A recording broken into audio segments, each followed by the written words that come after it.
Hey everyone, welcome back. I'm Michael, and we're going to be getting right back into some more Reddit stories. If you enjoy the video, make sure to leave a like and subscribe. Now, without further ado, let's begin. This story was posted by a user named sort of in the True Off My Chest subreddit. The post is titled, "In 5 days, I'm coming clean. It will probably end my marriage. I've been married to my husband for nearly 17 years and together for 20. I knew that prior to our relationship, he struggled with money issues and it is a huge trigger for him. So what did I manage to do? I took over the bills a couple of years ago and completely messed it up.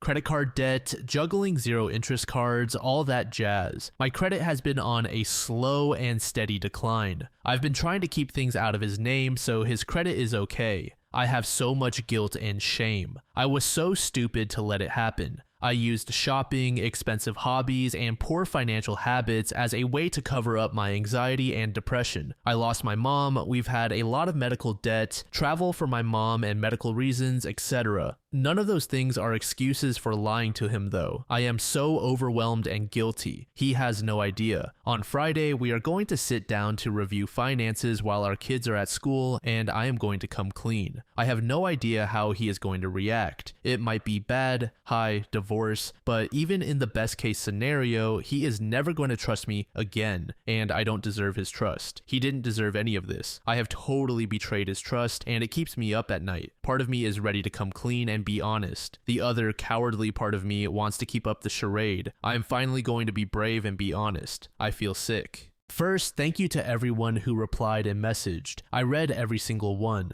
I appreciated the hopeful comments and identified with the harsh ones. I'm no angel in this story. So, some extra info. My husband has a very high intensity job and travels frequently. I took over the bills so nothing would get lost in the shuffle when he was away from home and he could focus on what he needed to focus on. I was a complete wreck last week. I barely slept, was physically anxious, and was both absolutely dreading Friday but also couldn't wait for it to just get here already. Fortunately, my husband was on a work trip and my kids were busy with basketball, friends, theater, etc., and were barely home. I barely ate and lost like 3 pounds that I've been stuck on, not recommended for a diet plan. Friday, we plan to each work a half day, then have some lunch and look at our budget for the year. Tax returns were pretty decent, and my husband got a good annual bonus, so it made sense to see what was what. He was already talking about throwing some into a certificate of deposit or investment, and I just felt ill. Friday comes and he comes home with In-N-Out and a chocolate shake for me, and I just lost it. Full on sobbing. It freaked the hell out of him and took me like 10 minutes to get myself under control. Then I spilled it all. I started with, "I love you and I'm sorry," and just let fly.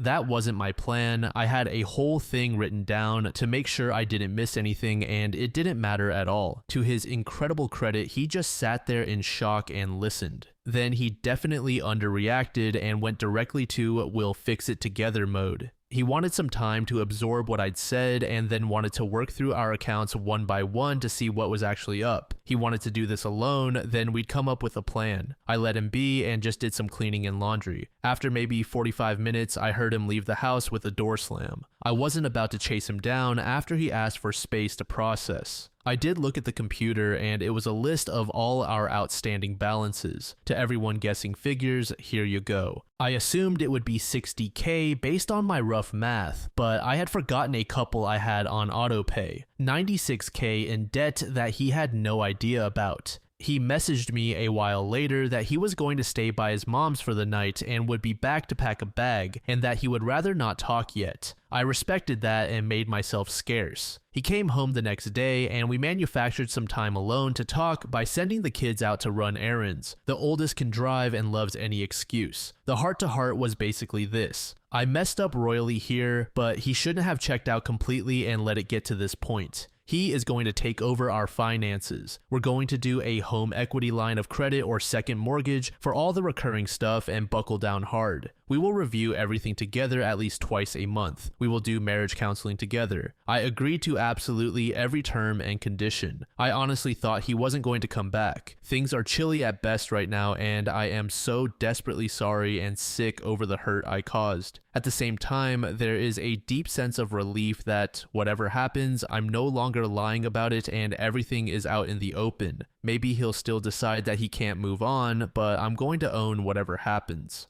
Random Dude said, man, seeing that amount of money converted to my currency makes my mind boggle. Can anyone here explain how deep in trouble this couple is? I understand that it's bad, but I can't really comprehend if this is eating pasta and noodles for the next 12 months. Bad, or we are selling the house, the car, and we and the children will be living in one room type of bad. For context, if converted to Philippine pesos, they're in over 5 million pesos worth of debt. If I had that much debt, that's tying the noose type of bad. I am not joking. That's upper class level debt. Middle class wages start at a yearly income of 250,000 pesos. For people like us, that's very close to a financial death sentence. To this, Beatrix Gaming said, depends a lot on his job. If he has a job that makes over 100,000 a year, this will take quite a few years to crawl out of, but it is possible to do so without compromising on the house and too badly on preferred food. If he makes 50,000 to 100,000, it will be a lot rougher. He has a wife and multiple kids, so I hope he does not make under 50. It is hard to support any lifestyle on that. Obviously, the nuclear option of downsizing and cutting way back on food expenses would get them out of debt faster, but it might kill what is left of any goodwill. Monskimu said, I just realized that the only reason the 96,000 sounded totally possible from shopping to me was because I was thinking of gamers who are super stuck on microtransactions. When you hang around whales, it's totally normal for them to drop $600 per day on gacha stuff.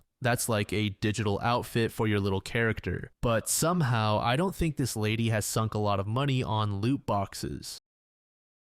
This next story was made in the Women in Tech subreddit by a user named Where Are You From? The post is titled, Reported a Psycho to HR Today. Place your bets on what's going to happen next. I might need some supplemental income soon, so let's start a betting pool. Today, I had a meeting with the tiniest man you've ever met, but it's not his height. This man-child must have been high when he thought he could talk to me like that. Luckily, even though this was my third time seeing this little shit, I already knew he was a psycho. He pulled me into his office. I came in with my best face because I knew I was going to have to document the shit show that was about to unfold over this insignificant issue we were discussing. Not more than a minute in, the tantrum began, right in the middle of my sentence, of course. So here is the plan we propose. Probably sounded like the end of my presentation, like I was done talking. But instead of reacting, I sat back and observed the madness. He was freaking out, his eyes were crazy, his speech disconnected, he went off the rails. Clearly, he had zero interest in any sort of discussion. He pulled me in to yell at me. I started timing. I let him yell for 30 seconds, and then I said, please choose your words carefully, we're about to cross the line here. He didn't even hear me. I waited another 30 seconds of this radio, got up from my chair, took my notebook from the table, and said, let's pause. If we continue like this, I'm going to have to leave the room.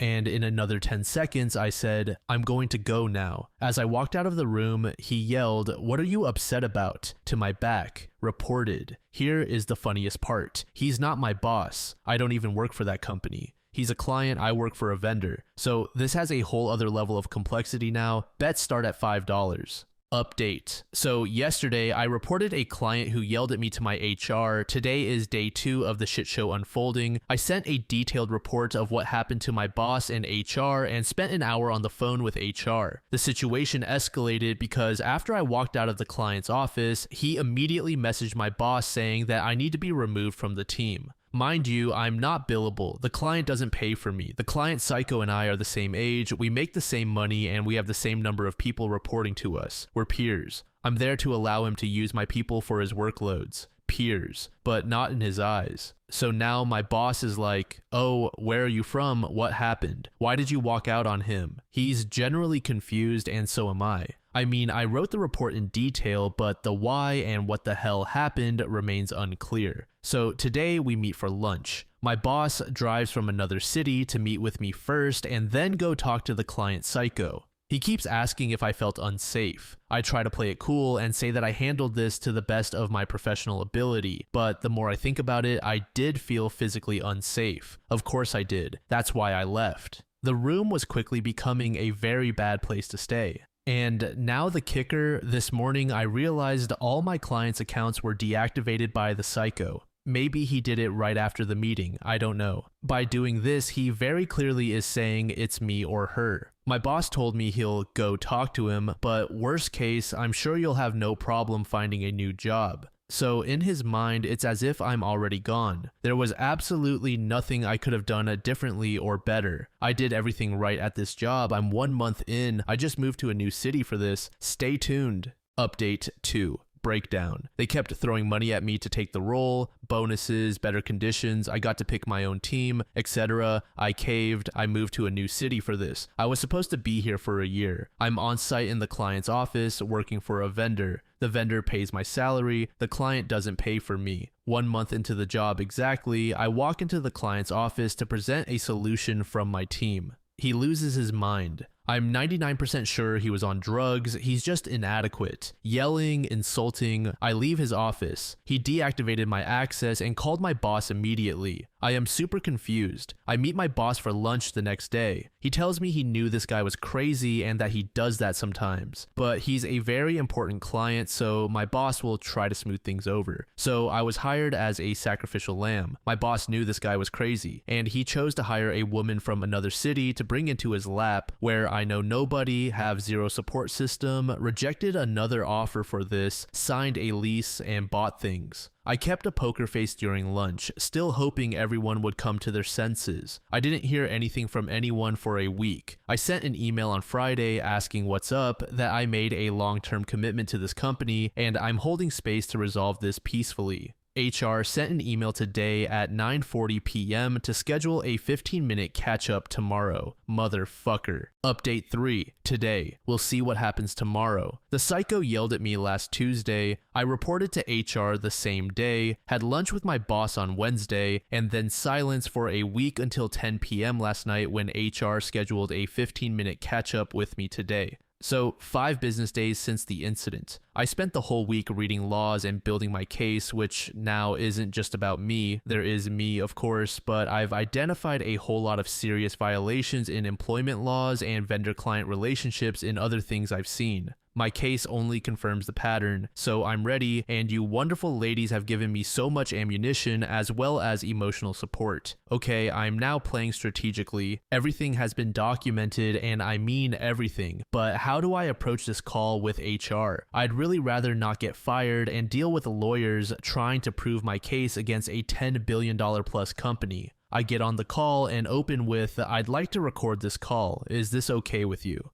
HR is shocked. She says, yes, of course, hold on a second, and starts messaging someone for a full minute. I don't know for sure if it was about this, but if someone told me they were about to record our 15-minute conversation, I'd probably put off other messages for 15 minutes. But I don't know.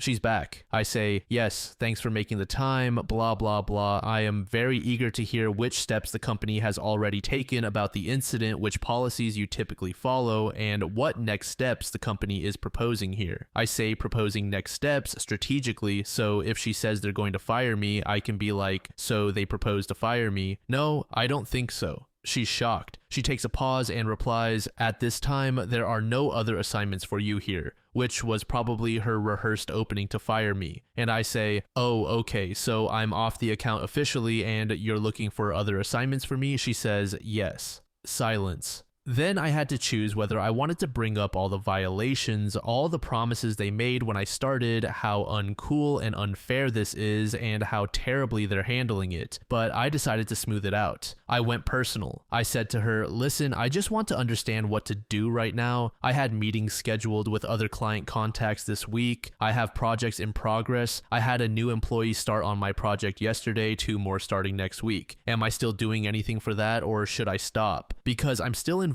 internally." She said to talk to my boss about this. She doesn't know. She doesn't know anything. She didn't have anything really prepared for today and has no answers, but she will find out and let me know about my next assignment. 9 minutes, not fired yet. Next steps, anyone? Is the betting pool still running? Update 4. We were right. That HR call on Tuesday was to let me go. They bought me 2 more days, and I had another call with the vice president of HR today. No other positions available, 4 weeks notice. I said I'd think about it, we're talking again tomorrow. I took this job because they convinced me I was not joining a specific client. I was joining the vendor company with long-term potential, multiple clients, and a $10,000 sign-on bonus payable after 1 month. Some guy attacked me, and now I'm fired because of this. This one particular guy with this one client apparently makes decisions about who works for this vendor and who doesn't. If this was true, I should have had an interview with that client so we both agree that I'm taking this job. He's basically some guy as far as I'm concerned. And now your position has been eliminated and there aren't any other positions available in a $2 billion company. I moved and spent money on this, counting on at least 6 months. At least. Now, if I take their 4 weeks, I'll be in the red.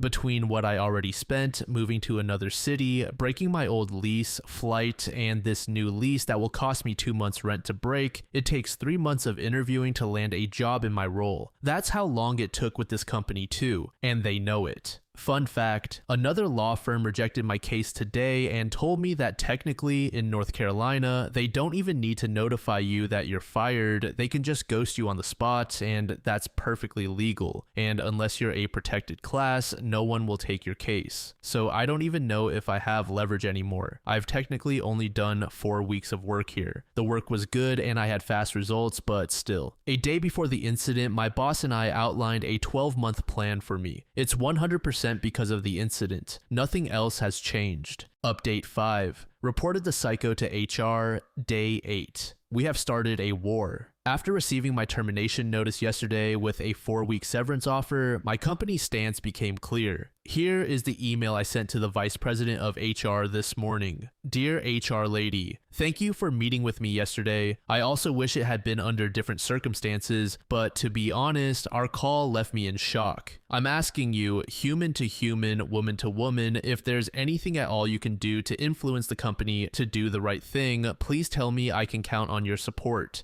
Over the past several days, I've waited patiently, holding space for the company to respond appropriately, but I still can't believe that the only solution to their employee nearly being assaulted at work is termination. What happened? The client pulled me into their office and physically threatened me. When I removed myself from that dangerous situation, they immediately contacted my manager to complain that I had left the room and had all my client system access deactivated with that justification. They demanded I be removed from the project, and now my employment is at risk, despite the fact that I relocated at my own expense for what was supposed to be a long-term role. I now find myself in a new city, alone, with no support system. I feel I was first punished by the client and now again by the company for refusing to be assaulted. I haven't slept properly in over a week. I'm experiencing severe panic attacks, struggling with basic functioning, and I just spent my birthday trying to find the right words to explain all this. At this point, I have every reason to believe I was deliberately placed into a dangerous situation. I've since learned that the team, my manager, and others at the company were aware of this client's aggressive tendencies before I ever joined. Yet they went out of their way to hire a woman, specifically telling me they thought a woman would be a better fit for this position. Not just any woman, but an immigrant woman with no local support system, who was relocating based on trust that this would be a safe and stable job.